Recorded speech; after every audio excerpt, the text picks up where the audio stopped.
Sabi ko nga last episode natin, medyo weird, di ba? Medyo weird na nagpadala ka ng text message sa Kongreso. Siguro malamang isang text message lang naman yun. Di ba? Hindi naman niya pwedeng i-text lahat. Text blast. Baka ko niya, send to all. Ginagawa ni Michael. Grabe, send to all talaga. Diver group, no? At minsan, napapahamak ka dyan. Eto, nakita natin yung presidente, napahamak, nag-leak. Diba? Diyan nahuhuli minsan si Michael Just sa mga send to all. Uwi na ako, yung pala hindi doon umuwi, no? Uwi na ako, pero hindi doon umuwi. Medyo weird yung mensahe na yun.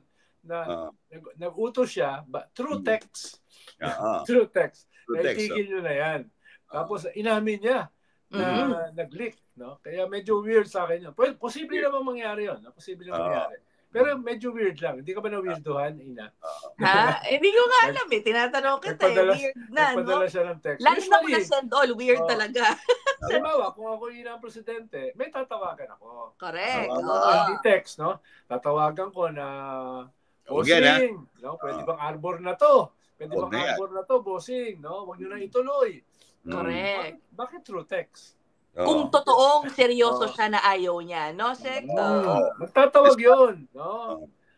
Tatawag siya ng mga leaders ng tigil nyo na yan, tigil nyo na yung kalokohan na yan, no? Marami na akong problema, marami pa akong gustong gawin, no?